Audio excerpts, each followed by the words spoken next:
Final judgement 29/12/2025న order release చేయడం జరిగింది.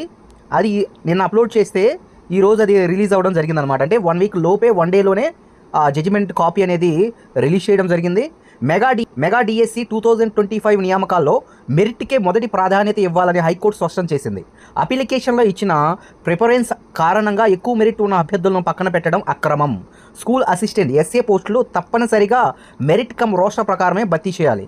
SGT preference ఇచ్చారనే కారణంతో ఎస్ఏ అర్హత ఉన్న వారిని తిరస్కరించరాదు. రూల్ 10 ప్రిఫరెన్స్ను యాంటీ మెరిట్గా ఉపయోగించకూడదు అని కోర్టు తెలిపింది. తక్కువ మార్కులు వచ్చిన వారికి పోస్టులు ఇవ్వడం ఆర్టికల్ 14 అండ్ 16 సమానత్వ హక్కులకు విరుద్ధం. ఎస్ఏ ఎస్జిటి పరీక్షలు నేరుగా నిర్వహించి వేరువేరు ఫీజులు తీసుకున్నప్పుడు మెరిట్ను పక్కన పెట్టడం అన్యాయం. టీచర్ నియామకాల్లో నాణ్యత తగ్గితే సమాజానికి నష్టం జరుగుతుందని హైకోర్టు వ్యాఖ్యానం.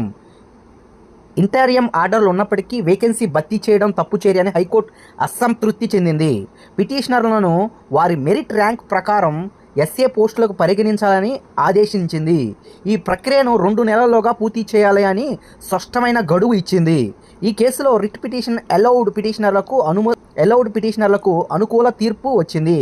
ఈ తీర్పు మెగా డిఎస్సి అభ్యర్థులకు మార్గదర్శకమైన మైలురాయి తీర్పు. చూడండి, ఇక్కడ క్లియర్గా ఇచ్చాడు.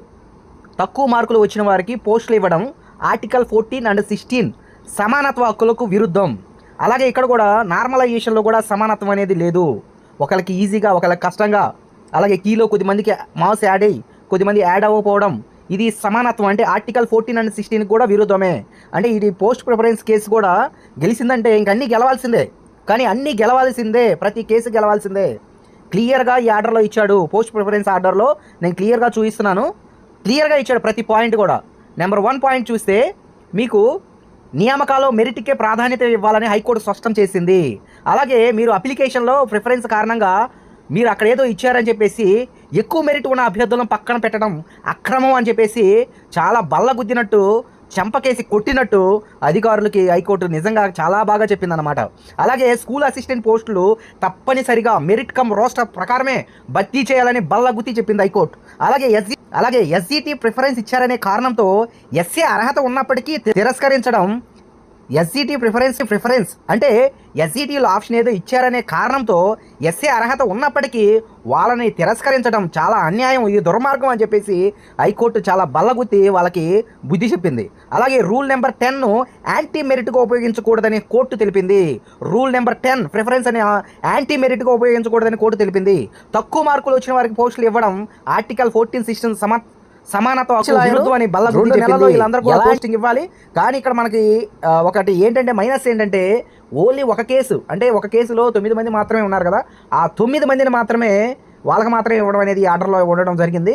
కానీ కేసులు వేసిన వాళ్ళు చాలామంది ఉన్నారు, దగ్గర 50 మంది ఉన్నారనమాట కేసులు వేసిన వాళ్ళు. మరి వాళ్ళని కూడా చేరిస్తే మంచిది, వాళ్ళ కేసులు కూడా ముందుకెళ్తే వాళ్ళకి కూడా మేలు జరుగుతుంది. దానివల్ల డిఎస్సిలో చాలా మార్పులు రాబోతున్నాయి.